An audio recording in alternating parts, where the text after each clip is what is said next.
என்னுடைய அண்ணன் புரட்சி கலைஞர் கேப்டன் பக்கத்துல புசியானதை வச்சுக்கிட்டு மாநாடுல எப்படி நடத்தி காட்ட முடியும்? நம்மளை பத்தி சின்னதா ஒரு உண்மை ஒண்ணு சொல்லலாமா? பெண்களுக்கு 1000 ரூபாய் கொடுத்துட்டீங்கன்னா போதுமா அங்கிள்? இதுல வேற உங்க அப்பான்னு கூப்பிடுறாங்கன்னு வேற சொல்றீங்க. What is this uncle? Is very very wrong uncle, is very very wrong. Madurai தெற்கு வேட்பாளர் விஜய். இந்த நொடிக்காகத்தான் இத்தனை பெரிய வெயிலிலும் புழுதியிலும் திக்கட்டும் திசையட்டும் இருந்து நீங்கள் வந்தது இந்த நொடிக்காகத்தான். இப்படி ஒரு நொடி வந்துவிடக் கூடாது. என்ன நெடுஞ்சாலையில் குழி வெட்டி எதிரிகள் சோதனை செய்தார்கள். உங்கள் சோதனைகளை உடைத்து சாதனை செய்வதில் சமர்த்தன் எங்கள் தன்னிகர் இல்லா தலைவன் தமிழக வெற்றி கழகத்தினுடைய வெற்றி தலைவர் வருகிறார். தலைமை உரை தருகிறார்.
சிங்கம் ஒரு சிங்கம் எப்போ எதுலயும் பெக்யூலியர் தான். ஒரு முறை சிங்கம் கர்ஜிச்சதுன்னா அந்த சவுண்ட்ல ஒரு 8 கிலோமீட்டருக்கு சும்மா அதிரும், எல்லா திசைகளும் அதிரும். அப்படிப்பட்ட அந்த சிங்கம் வேட்டைக்கு மட்டும்தான் வெளியில வரும், வேடிக்கை பார்க்கறதுக்கெல்லாம் வெளியில வராது. வேட்டையில கூட உயிரோடு இருக்கிற மிருகங்களை தான் வேட்டையாடும். அதுலயும் பெரும்பாலும் தன்னை விட பெரிய சைஸ் உள்ள மிருகங்களை தான் குறி வச்சு தாக்கும், ஜெயிக்கும். எவ்வளவு பசியில் இருந்தாலும் உயிர் இல்லாததை கெட்டு போனதை தொட்டு கூட பார்க்காது. அப்படிப்பட்ட அந்த சிங்கம் அவ்வளவு ஈஸியா எதையும் தொடாது, தொட்டா விடாது. காட்டோட 4 பக்கமும் மார்க்கிங் மை டெரிட்டரின்னு தன்னுடைய பவுண்டரியை தானே வகுக்கும். அப்படிதான் அந்த காட்டையை தன்னோட கண்ட்ரோல்ல வச்சிருக்கும்.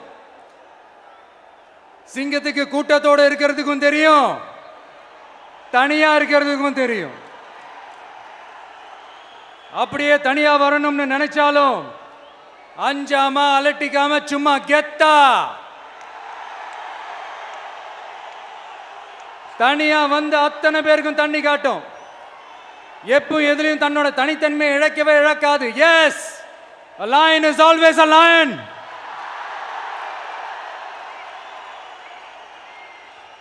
There are so many jackals and other animals in the forest, but there will be only one lion. And even if it is single, it will be the king of jungle. It is not only a description but also a clear declaration. சிங்கத்தை பத்தி பேசிட்டு நம்ம சிங்க குட்டிகளையும் சிங்க பெண்களையும் பத்தி நம்ம பேசாம இருக்க முடியுமா? அவங்கள எப்படி நான் மறப்பேன்? அவங்க தான் என்னுடைய உயிராச்சே. என் நெஞ்சில் குடியிருக்கும்.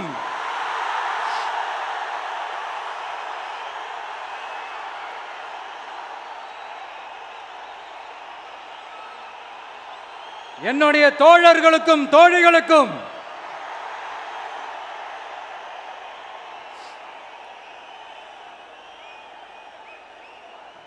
நேர்ல வர முடியாத சூழல்ல வீட்டில் இருந்துகிட்டே நம்மளோட இந்த மாநாட்டில் நேரலை வாயிலாக கலந்துகிட்டு இருக்கிற என்னுடைய அம்மாக்கள், அக்கா தங்கைகள், அண்ணன் தம்பிகள், நண்பர்கள் அனைவருக்கும் என்னோட உயிர் வணக்கம். என்னோட உயிர் வணக்கம். என்னோட உயிர் வணக்கம்.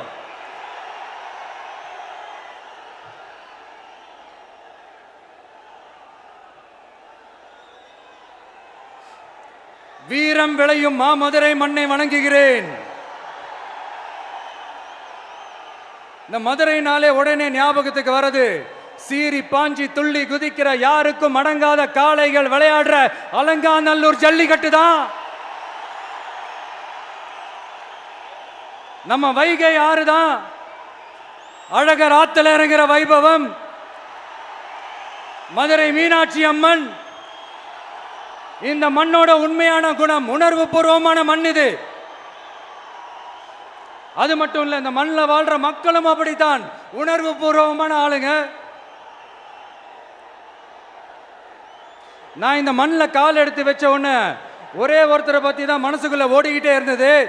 அவர் யாருன்னு உங்களுக்கும் தெரிஞ்சிருக்கும். சினிமானாலும் சரி, அரசியல்னாலும் சரி, நமக்கு ரொம்ப ரொம்ப பிடிச்சது புரட்சி தலைவர் எம்ஜிஆர் அவர்கள் தான். அவரோட பழகிறதுக்கு எனக்கு வாய்ப்பு கிடைக்கல. ஆனா அவரை மாதிரியே குணம் கொண்ட என்னுடைய அண்ணன் புரட்சி கலைஞர் கேப்டன் விஜயகாந்த் அவர்களோட பழகிறதுக்கு எனக்கு நிறையவே வாய்ப்பு கிடைச்சது. அவரும் இந்த மதுரை மண்ணை சேர்ந்தவர் தானே. அவரை மறக்க முடியுமா? தமிழ்நாட்டு மக்கள் உணர்வுபூர்வமா உண்மையா நம்ம பக்கத்திலே நிக்கிறவங்க. அதுக்கு ஒரு மிகப்பெரிய அடையாளம் தான் இந்த மதுரை மண். நம்ம தமிழக வெற்றி கழகம் கையில் எடுத்திருக்கிற அரசியலும் அப்படித்தான். உண்மையான அரசியல், உணர்வு பூர்வமான அரசியல், நல்ல அரசியல், நல்லவங்களுக்கான அரசியல், நாட்டு மக்களுக்கான அரசியல், நல்லது மட்டுமே செய்கிற அரசியல்.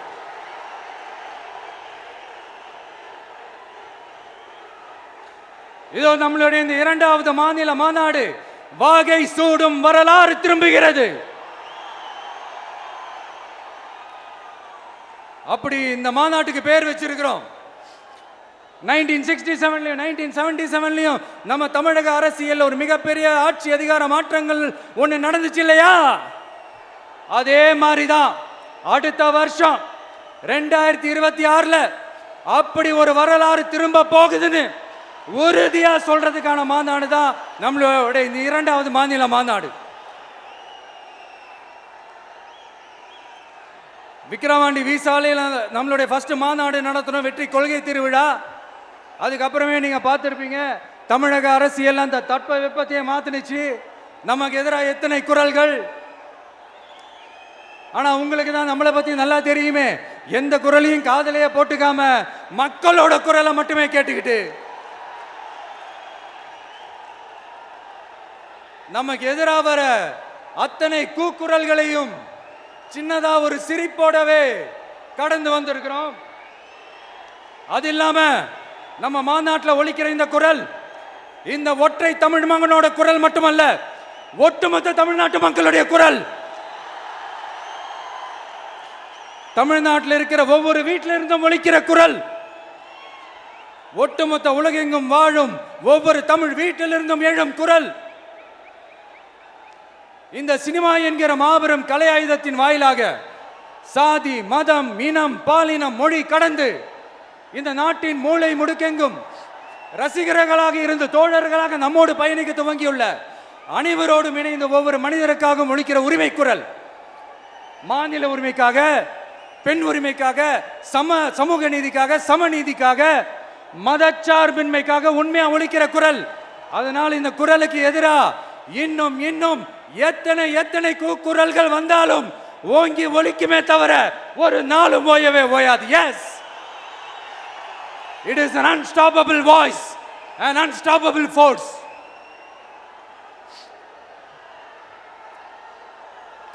நம்ம அரசியலுக்கு வர்றதுக்கு முன்னாடி அட இவரெல்லாம் வரமாட்டாரியா, அவரே வரல, இவரே வரல, இவருங்க வர போறாரு அப்படின்ட்டு நிறைய பேர் ஜோசியம் சொன்னாங்க.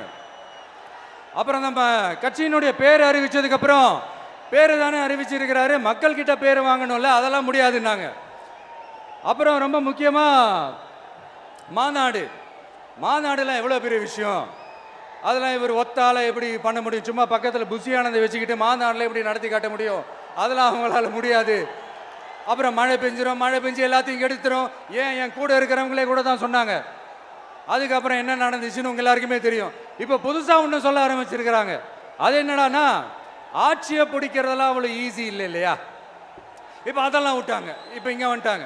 இவர் நேராக ஷூட்டிங்லேருந்து வருவாராம், வந்து ஆட்சியை பிடிப்பாராம். அது எப்படி இவராலே முடியும்? அவராலேயே முடியல, இவராலேயே முடியல. அவருக்கு அத்தனை வருஷம் ஆச்சு, இவராலே எப்படி முடியும்ட்டு ஒரு பக்கம். இன்னொரு பக்கம் கூட்டம்லாம் ஓகே தான், அது எப்படி ஓட்டா மாறும் அப்படின்றது இன்னொரு பக்கம்.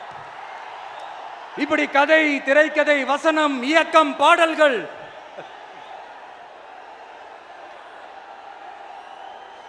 அதனால இந்த அரசியல் ஆய்வாளர்களுக்கு நான் சொல்றதெல்லாம் ஒண்ணே தான், நல்லா கேட்டுக்கங்க. இந்த விஜய் ஏதோ இந்த பல லட்சம் பேர் கூடுற கூட்டத்தில் மட்டுமே இருக்கிறாரு அப்படின்னு மட்டும் தப்பு கணக்கு போட்டாதீங்க. ஏன்னா நம்மளுடைய இந்த கூட்டம் வெறும் ஓட்டா மட்டும் இல்லைங்க. வரப்போற தேர்தலில் மக்கள் விரோத ஆட்சியாளர்களுக்கு நாம வைக்க போற வேட்டா, நம்மளை கோட்டைக்கு அனுப்ப போற ரூட்டா இருக்க போதுன்னு சீக்கிரமாவே தெரிஞ்சுப்பீங்க. ஏன்னா கோடிக்கணக்கானவங்களோட ஹார்ட்லையும் வீட்லையும் ஏற்கனவே ஆல்ரெடி உயிரா, உணர்வா, உறவா இருக்கிறோம். நம்மளுடைய கனெக்ட் எல்லாம் வெறும் மக்களோட மட்டும்தான்.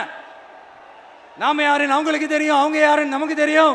நாமளும் நம்ம மக்களும் எப்படி இருக்கிறோம்னு எதிரிங்களுக்கு நல்லாவே தெரியும். இருந்தாலும் இந்த விஜய் எதுக்குப்பா வந்திருக்கிறாரு? இவர் என்ன புதுசா என்ன திட்டம்லாம் சொல்லிட்டாரு அப்படின்னு வேற நிறைய கேள்விகள். இந்த சொல்றேன், தெரிஞ்சுக்கங்க. பெண் குழந்தைகள், பெண்கள் மற்றும் வயசானவங்களோட பாதுகாப்புல தான் நம்ம பிரையாரிட்டியே. அடுத்து இளைஞர்கள், உழவர்கள், உழைப்பாளர்கள், நெசவாளர்கள், மீனவர்கள், ஆதரவற்ற முதியோர்கள், மாற்றுத்திறனாளிகள், மூன்றாம் பால் இனத்தவர்கள்னு இன்னும் யாருக்கெல்லாம் கவர்மெண்டோட ஒரு ஸ்பெஷல் அட்டென்ஷன் தேவையோ அவங்க எல்லாருக்குமான ஒரு கவர்மெண்ட் அமைக்கிறது தான் நம்ம இலக்கே. நான் ஏற்கனவே சொன்னதை தான் நான் திரும்பவும் சொல்றேன். நம்மளுடைய இந்த தமிழக வெற்றி கழகம் ஏதோ அரசியல் ஆதாயத்துக்காக தொடங்கப்பட்ட கட்சியெல்லாம் கிடையாதுங்க. கொள்கை கோட்பாடுகளோடு தந்தை பெரியார், பெருந்தலைவர் காமராஜர், அண்ணல் அம்பேத்கர், வீரமங்க வேலு நாச்சியார், மக்கள் சேவகர் அஞ்சலை அம்மாள், நம்மளுடைய 5 கொள்கை தலைவர்களோட வழிகாட்டுதல்களோடு தொடங்கப்பட்ட கட்சி. நம்ம ஸ்டாண்ட்ல நாம எப்பவுமே ஸ்ட்ராங்கா தாங்க இருக்கிறோம். அதுல எந்த மாற்றத்துக்கோ எந்த சமரசத்துக்கோ துளி கூட இடமில்லை. நம்மளுடைய ஒரே கொள்கை எதிரி பாஜக தான். நம்மளுடைய ஒரே அரசியல் எதிரி திமுக தான். எப்படி? நம்மளுடைய ஒரே கொள்கை எதிரி, நம்மளுடைய ஒரே அரசியல் எதிரி ஏதோ இந்த அண்டர் கிரவுண்ட் ஆதாயத்துக்காக டீல் போட்டுக்கிட்டு, டீல் பேசிக்கிட்டு, இந்த அலையன்ஸ் வச்சுக்கிட்டு இந்த ஊரை ஏமாத்துற கட்சி எல்லாம் நம்ம டிவிக்கே கிடையாதுங்க. யாருக்காகவும் எதுக்காகவும் எந்த பயமும் கிடையாது. மாபெரும் பெண்கள் சக்தி நம்மளோட இருக்கிறாங்க, மாபெரும் இளைஞர்கள் சக்தி நம்மளோட இருக்கிறாங்க, ஒட்டுமொத்த தமிழ்நாட்டு மக்களுடைய சக்தி நம்மளோட நிற்கிறாங்க. அப்படி இருக்கும்போது இந்தியாவில் இருக்கிற எல்லா ஸ்டேட்லையும் வாழ்ற நம்ம தமிழ் நெஞ்சங்கள் மட்டும் இல்ல, உலகம் பூரா 100க்கும் மேலான நாடுகள்ல வாழ்ற நம்ம தாய் தமிழ் உறவுகள் எல்லாருமே என்ன விஜய் தளபதி விஜய் இல்லைன்னா விஜய் தளபதி இப்படி சொந்தம் கொண்டாடுற கோடிக்கணக்கானவங்களோட அன்பு மாசியும் நம்மளோட இருக்கும்போது, இவங்க எல்லாருமே நம்மளோட நிற்கும் போது எதுக்குங்க இந்த பாசிச பாஜகவோட நேரடி கூட்டணியோ இல்ல மறைமுக கூட்டணியோன்னு உறவு வச்சுக்க? நாம என்ன உலகமாக ஊழல் கட்சி என்ன?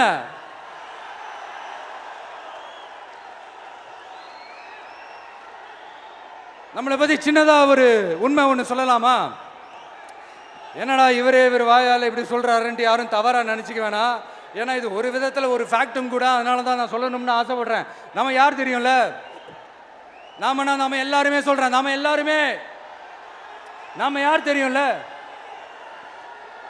இந்தியாவின் மாபெரும் மக்கள் சக்தி கொண்ட ஒரு மகத்தான வெகுஜன மக்கள் படை.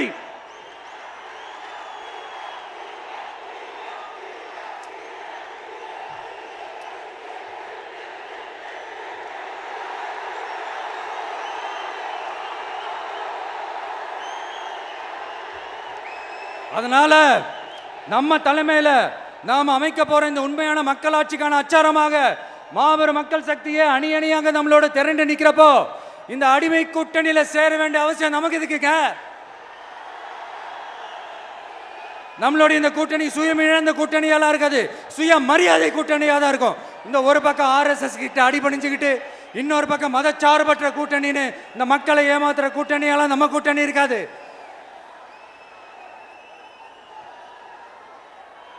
நான் இப்பவும் சொல்றேன், நம்மளை நம்பி வர்றவங்களுக்கு ஆட்சியிலும் அதிகாரத்திலும் உறுதியாக பங்களிப்பு செய்யப்படும். உடனே இந்த கேள்விகள்லாம் வரும். அப்ப யாரு கூட்டணி, யாரு வரா, யாரு போறா, இந்த கேள்விகள்லாம் வரும். இந்த கேள்விகளுக்கெல்லாம் ஒரே ஒரு பதில் தான், சஸ்பென்ஸ்ல சஞ்சாரம் செய்யுங்க. ஆனா ஒண்ணு, 2026ல 2 பேருக்கு நடுவுல தான் போட்டியே. ஒன்னு டிவிகே, இன்னொன்னு டிஎம்கே. இந்த போட்டி எப்படி இருக்க போதுன்னா, இந்த அலையன்ஸை வச்சு எப்படியாவது நம்ம தப்பிச்சிடலாம். என்ன இந்த பழைய இந்த மேத்தமேட்டிக்ஸ் அரித்மேட்டிக்ஸ் இதெல்லாம் வச்சு எப்படியாவது நம்ம தப்பிச்சிடலாம் அப்படின்னு நினைக்கிறவங்களோட அந்த கனவு ஒரு நாளும் மைப்படாது. சரி, இப்ப நம்ம வேற ஒரு ஏரியாவுக்கு ஒன்று வருவோம். எதிர்காலம் வரும், என் கடமை வரும், இந்த கூட்டத்தின் ஆட்டத்தை ஒழிப்பேன்.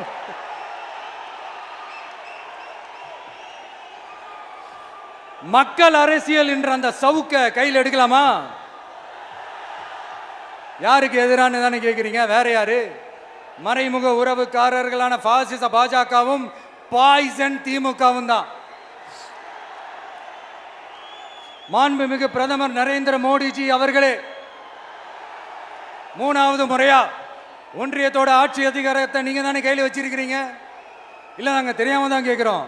நீங்க ஆட்சிக்கு வந்தது ஒட்டுமொத்த மக்களுக்கும் நல்லது செய்யவா, இல்ல நம்மளுடைய இந்த இஸ்லாமிய நண்பர்களுக்கும் இஸ்லாமிய தோழர்களுக்கும் எதிராக சதி செய்யவா? மக்களுக்கு உங்ககிட்ட கேட்கறதுக்குன்னு ஏராளமான கேள்விகள் இருக்குது.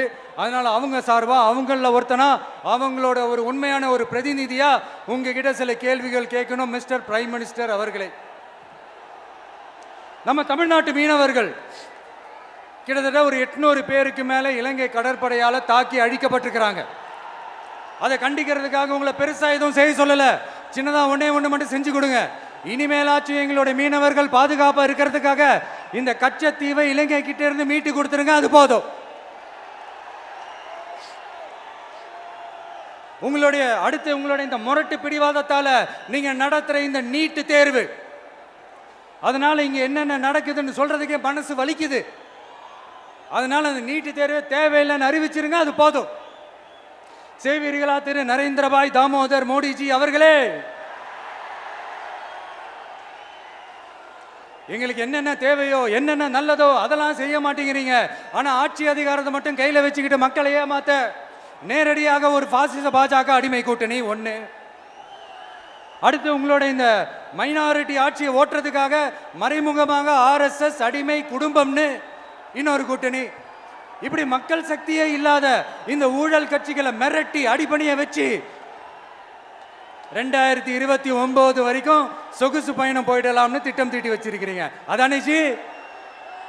என்ன ஜி? ஒண்ணு மட்டும் சொல்றேன், தெரிஞ்சுக்கங்க. என்னதான் நீங்க இந்த நேரடி மறைமுக கூட்டணின்னு குட்டிகரணம் போட்டாலும் தாமரை இலையில தண்ணியே ஒட்டாது. தமிழக மக்கள் மட்டும் எப்படி ஒட்டுவாங்க?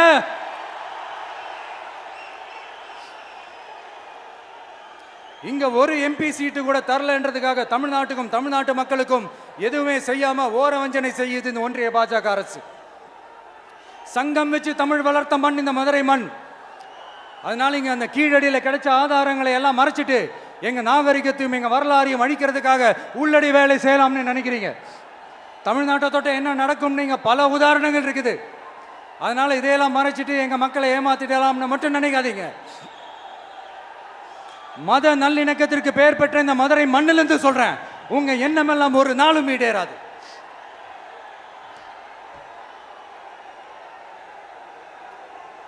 எம்ஜிஆர்னா யார் தெரியும்ல? அவர் மாஸ்னா என்னன்னு தெரியும்ல? அவர் உயிரோடு இருக்கிற வரைக்கும் அந்த சிஎம் சீட்டை பத்தி ஒருத்தராலையும் நினைச்சு கூட பார்க்க முடியல, கனவு கூட காண முடியல. எப்படியாவது அந்த சிஎம் சீட்டை என்கிட்ட கொடுத்துருங்க, என் நண்பர் எம்ஜிஆர் திரும்ப வந்ததுக்கு அப்புறம் நான் திருப்பி கொடுத்துட்றேன்னு தன்னோட எதிரியை கூட மக்கள் கிட்ட கெஞ்ச வச்சவர் எம்ஜிஆர். எப்படி கெஞ்ச வச்சவர். அதனால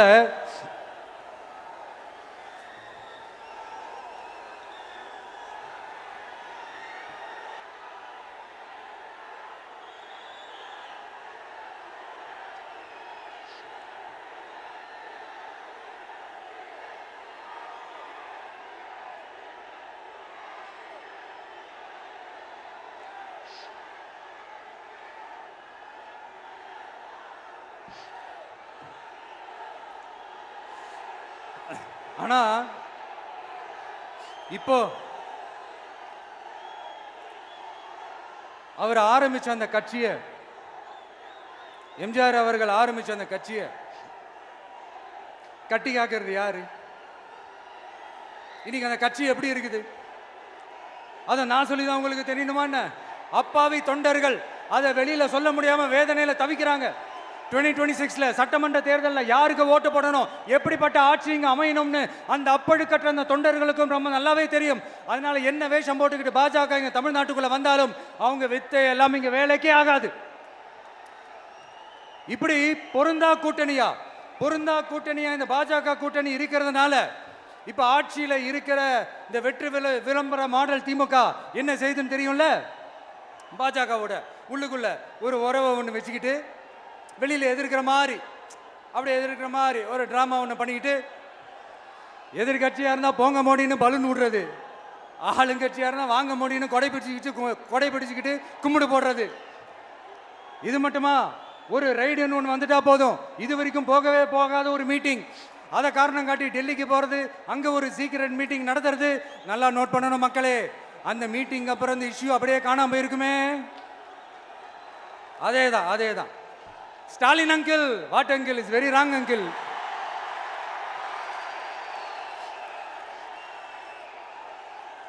இப்படி தமிழ்நாட்டில் இப்ப நடக்கிற இந்த ஆட்சியினுடைய லட்சணத்தை பார்த்துக்கிட்டு நாம எப்படி சும்மா இருக்க முடியும்? ஒரு தவறு செய்தால், அதை தெரிந்து செய்தால், அவர் கபட நாடக மு.க. ஸ்டாலின் அங்கிளாகவே இருந்தாலும், அங்கிள் உங்களுக்கு மனசாட்சின்னு ஒன்று இருந்துச்சுன்னா நாங்கள் கேட்குற கேள்விகளுக்கு மட்டும் கொஞ்சம் பதில் சொல்லுங்க அங்கிள். நீங்கள் நடத்துகிற இந்த ஆட்சியில் நேர்மை இருக்கா, நியாயம் இருக்கா, ஊழல் இல்லாமல் இருக்கா, சட்டம் ஒழுங்கு சரியா இருக்கா, பெண்களுக்கு பாதுகாப்பு இருக்கா, பொதுமக்களுக்கு பாதுகாப்பு இருக்கா, இயற்கை வளங்களுக்கு பாதுகாப்பு இருக்கா? சொல்லுங்க மை டியர் அங்கிள், சொல்லுங்க. டாஸ்மாக்ல மட்டுமே இது வரைக்கும் 1000 கோடிக்கு மேல ஊழல்னு சொல்றாங்க. அதுல மட்டுமா தப்பு நடக்குது? வேற எதுல தான் நடக்கல? உலகத்திலே மிஸ்டர் கிளீன் ரெக்கார்ட்ஸ் எல்லாம் உங்களுக்கும் உங்க கூட இருக்கிறவங்களுக்கும் மட்டும்தான் அங்கிள் கொடுக்கணும். இதை பார்த்து வாயே இல்லாத ஊரு கூட வயிறு வலிக்கு சிரிக்குது. பெண்களுக்கு 1000 ரூபாய் கொடுத்துட்டீங்கன்னா போதுமா அங்கிள்? அப்படியே அது மூடி மறைச்சிடலான்னு பாக்குறீங்களா? படிக்கிற இடத்துல, வேலைக்கு போற இடத்துல, வெளியில போற இடத்துலன்னு அவங்களுக்கு பாதுகாப்பே இல்லைன்னு ஒட்டுமொத்த பெண்களும் கதறாங்க. அந்த கதறல் சத்தம் ஏதாவது உங்க காதுல கேக்குதா அங்கிள்?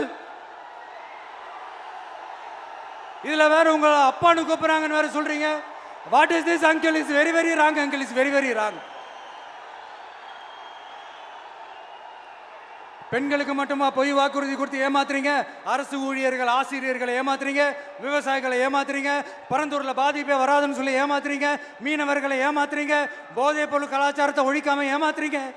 ஐயோ ஐயோ ஐயோ, very very first uncle, very very first. எப்படி கேட்டாலும் இவங்க கிட்ட இருந்து எந்த பதிலும் வரப்போறதில்லை. ஏன்னா இருந்தா தானே. இப்ப ஆட்சியில இருக்கிற நம்மளுடைய அங்கிள் பதில் சொல்றது இருக்கட்டும். மக்களை நீங்க சொல்லுங்க, நீங்க உண்மையை சொல்லுங்க. செய்வோம் செய்வோம் செய்வோம் செய்வோம்னு சொன்னாங்களே, சொன்னதெல்லாம் செஞ்சாங்களா? உங்களை தான் கேட்கிறேன், சொன்னதெல்லாம் செஞ்சாங்களா? சத்தமா சத்தமா மை டியர் அங்கிள், கேக்குதா? மக்களோட சத்தம் கேக்குதா? இது வெறும் சாதாரணமான முழக்கம் தான். கூடிய சீக்கிரம் மக்களை போய் சந்திக்க போறேன், அவங்களோட மனசு விட்டு பேச போறேன். அதுக்கப்புறம் இந்த சாதாரணமான முழக்கம் இடி முழக்கமா மாறும். அத்தோட நிக்காது. அந்த இடி முழக்கம் தமிழ்நாட்டோட போர் முழக்கமா மாறும். அந்த போர் முழக்கம் உங்களை ஒரு நிமிஷம் கூட தூங்க விடாது. நடக்குதா இல்லையான்னு பாருங்க. என்னடா இவன் இவ்வளவு ஸ்ட்ராங்கா சொல்றானேன்னு பாக்குறீங்களா? எல்லாரும் கட்சி ஆரம்பிச்சதுக்கு அப்புறம் தான் ஒவ்வொரு வீட்டுக்குள்ளேயும் போறதுக்கு ட்ரை பண்ணுவாங்க. ஆனா நாங்க அப்படி இல்லை. ஒவ்வொரு வீட்டுக்குள்ளேயும் போனதுக்கு அப்புறம் தான் கட்சியாவே ஆரம்பிச்சிருக்கிறோம்.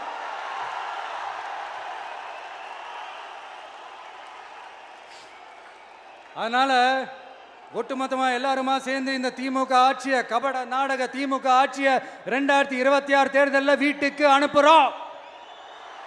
வீட்டுக்கு அனுப்புறோம். என்ன நண்பா, சரிதானே?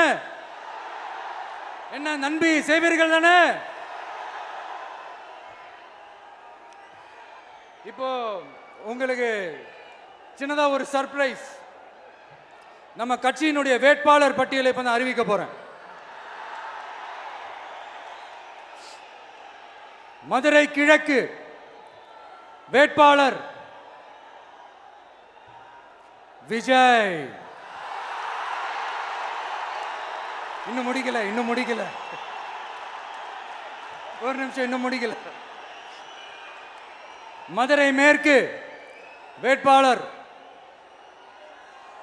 விஜய்.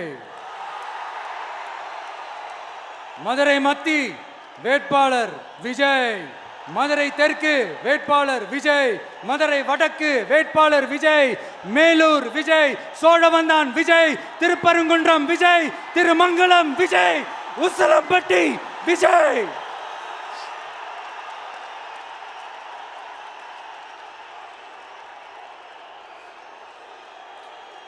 என்னடா எல்லா தொகுதியிலையும் ஒரே வேட்பாளர்னு பாக்குறீங்களா? 234 தொகுதியிலையும் இந்த விஜய் தான். அதாவது உங்க விஜய் தான் உங்க சின்னம். இன்னும் சிம்பிளா சொல்லணும்னா உங்க வீட்டில் இருக்கிற ஒருத்தர் தான் வேட்பாளரா நிக்க போறாங்க. அந்த வேட்பாளரும் நானும் வேறு வேறு இல்லை. நீங்க அவருக்கு ஓட்டு போட்டீங்கன்னா எனக்கு ஓட்டு போட்ட மாதிரி. இந்த முகத்துக்காக நீங்க ஓட்டு போட்டீங்கன்னா உங்க வீட்டில் இருக்கிற உங்களுடைய வேட்பாளர் ஜெயிச்ச மாதிரி. என்னடா இவர் ஏதோ ஓவரா சொல்றாருன்னு நினைக்க வேணாம். பிராக்டிக்கலா அப்படிதான் இருக்கும், அப்படிதான் இருக்கணும். நீங்களும் அப்படிதான் நினைப்பீங்கன்னு நான் நம்புறேன். ஏன்னா இது நம்மளை விட நம்ம எதிரிங்களுக்கு இன்னும் நல்லாவே தெரியும். அதனால எல்லாம் இந்த அதிகார பலம் எல்லாத்தையும் தூக்கிட்டு வந்துருவாங்க. வரட்டும், பார்த்துக்கலாம். TVK will take it, TVK will meet it, TVK will compete with it and TVK will conquer it. TVK will conquer it.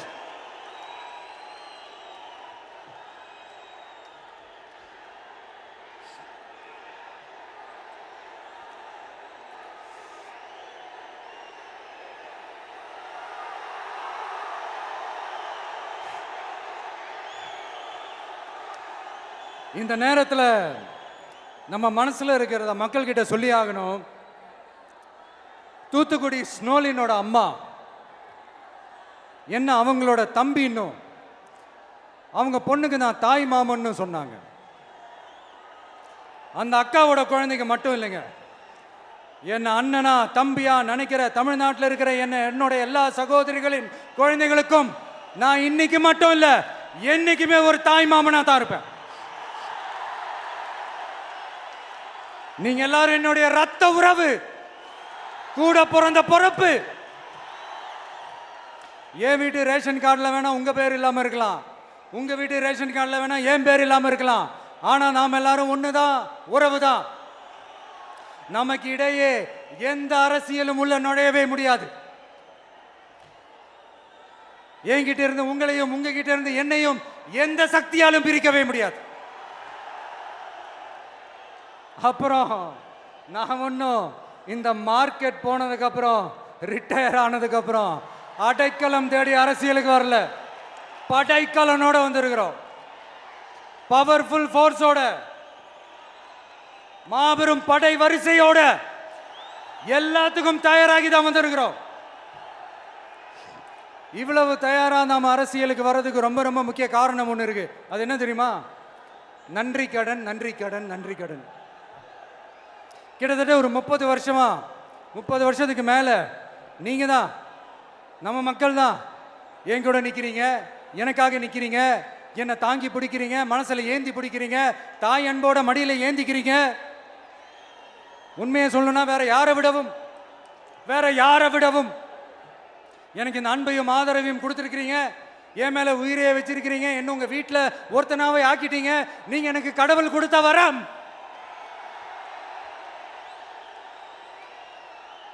உலகம் பூரா நமக்காக நம்ம கூட நிக்கிற நம்ம மக்களை நான் எப்படி மறப்பேன்? நான் என் லைஃப்ல ரொம்ப உயிரா நினைக்கிறது பெண்களை, குழந்தைங்களை, இளைஞர்களை, உழைக்கிற மக்களை தான். இவங்க தான் நம்மளோட வகைரா. இதை பார்த்து தான் நம்மளோட எதிரிகளுக்கு பத்தி எரியுது. அதுக்காக நாம் என்ன செய்ய முடியும்? அதனால நம்ம உறவுகளை, சொந்தத்தை, வகைராவை யாருக்காகவும் எதுக்காகவும் விட்டு கொடுக்க முடியாது இல்லையா? Here at this moment among this August gathering I want to open my heart and say I enjoy people, I respect people, I worship people.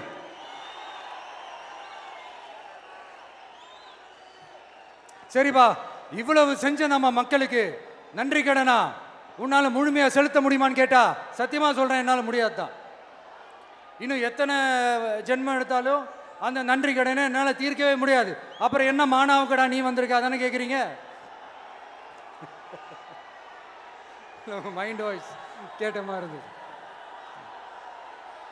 வாழ்நாள் முழுக்க நம்ம மக்களுக்காக ஆதரவா துணையா நிக்கிறத தவிர, அவங்களுக்காக உழைக்கிறத தவிர எனக்கு வேற எந்த எண்ணமும் இல்லை. எனக்கு இப்ப வேற வேலையும் இல்லை. இனிமே எனக்கு இதுதான் என் வேலையே, என் கடன். இனி என் மக்களுக்கு பணி செய்து கிடப்பதே. இப்படியா ஹார்ட் டு ஹார்ட் யதார்த்தமா பேசிய பழகிட்டோம். இதுக்கு மேலேயும் எனக்கும் மக்களுக்கும் இடையே இருக்கிற அந்த உறவை பத்தி நான் பேச ஆரம்பிச்சேன்னா ஒரு மாதிரி எமோஷனல் ஆகிடுவேன். அப்புறம் அதை கண்ட்ரோல் பண்ணுறது ரொம்ப கஷ்டம். அதனால என்னை மனசார நேசிக்கிற நம்ம மக்களுக்கு ஒன்றே ஒன்று சொல்கிறேன். இந்த விஜய் உங்கள் விஜய், உங்களுக்கான விஜய், உங்களுக்காக மட்டுமே இருக்கிற விஜய். உங்கள் கூட நிற்க, உங்களுக்காக நிற்க, உண்மையாக நிற்க, உணர்வோடு நிற்க, உறுதியாக நிற்க, உங்கள் கூட பேச, உங்களுக்காக பேச, உண்மையாக பேச, உணர்வோடு பேச, உறுதியாக பேச, உங்களுக்காக சேவை செய்ய உங்கள் விஜய் நான் வரேன்.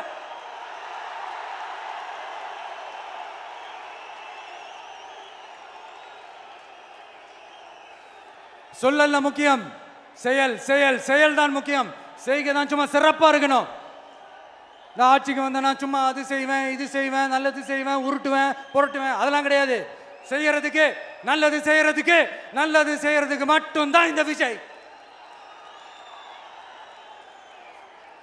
அப்புறம் ஒரு அரசியல் தலைவன் அவன் சினிமாக்காரனா, நல்லவனா, கெட்டவனா, இதெல்லாம் தாண்டி அவன் உண்மையானவனா, அதுதான் ரொம்ப ரொம்ப முக்கியம்.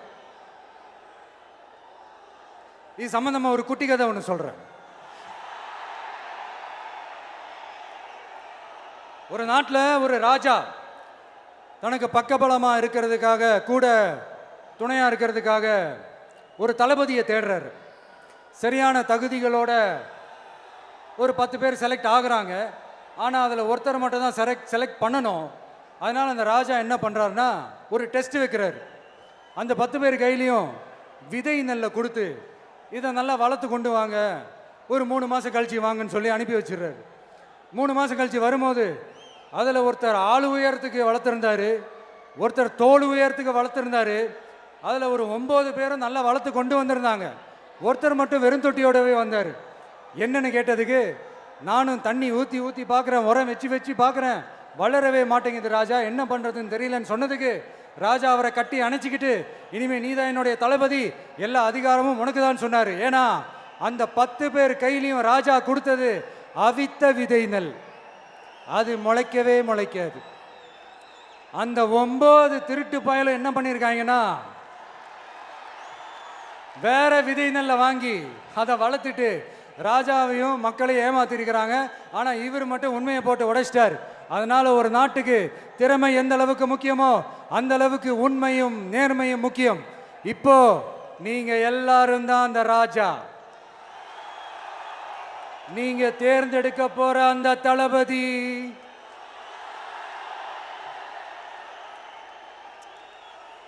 சும்மா சினிமாக்காரன் சினிமாக்காரன் சினிமாக்காரன். அம்பேத்கர் அவர்களை தோக்கடிச்சது சினிமாக்காரன் இல்ல, அரசியல்வாதி. காமராஜர் அவர்களை தோக்கடிச்சது இங்க விருதுநகர் பகுதியில் தோக்கடிச்சது சினிமாக்காரன் இல்ல, இன்னொரு அரசியல்வாதி. இன்னைக்கும் நம்ம கூட வாழ்ந்துட்டு இருக்கிற நல்ல கண்ணு ஐயாவை தோக்கடிச்சது சினிமாக்காரன் இல்ல, அரசியல்வாதி. இப்படிப்பட்ட நல்ல நல்ல தலைவர்களை எதிர்த்து நின்று தோக்கடிக்கணும்னு அந்த எண்ணத்தை உருவாக்குனது சினிமாக்காரன் இல்ல, அரசியல்வாதி.